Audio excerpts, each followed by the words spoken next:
স্কুলে থাকা একজন রাগী teacher. Good morning ma'am. Good morning ma'am. এভাবে বলার কি আছে রে? আমি কি কানে শুনতে পাই না? আস্তে বললে কি আমি শুনতে পাবো না? এত জোরে বলার কি আছে? পাশেও যে একটা ক্লাস হচ্ছে সেটা কি তোরা ভুলে গেছিস? নাকি এটুকু কমন সেন্সও তোদের মধ্যে নেই?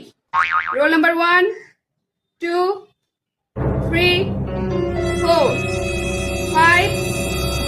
Roll number 5। না, গল্প করিনি, আমি আছি। তোদের টেনশন করতে হবে না, তোরা গল্প করে নে। আমি তো ভুলেই গেছি, তোরা তো স্কুলে আসিসই গল্প করার জন্য, তাই না? গল্পটাকে শেষ করে নে, তারপর আমি তোদের নাম প্রেজেন্ট করছি। আমার কি, আমার অনেক সময় আছে, তোদের গল্পটা তো আগে, তাই না? গল্প করে নে।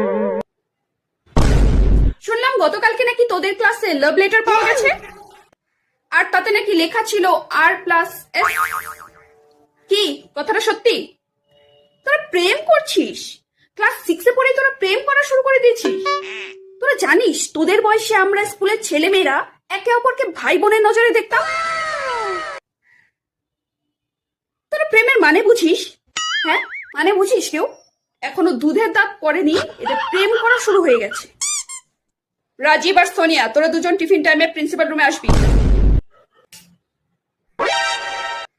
প্রীতি, তুই বোধহয় ভুলে গেছিস স্কুলে দুপাশে বেনুনি করে আসার নিয়ম আছে। শ্যাম্পু করেছিস? শ্যাম্পু করলে বুঝি দুপাশে বেনুনি করে আসা যায় না? আমরা কোনোদিন স্কুলে শ্যাম্পু করে যাইনি, আমাকে শেখাচ্ছিস?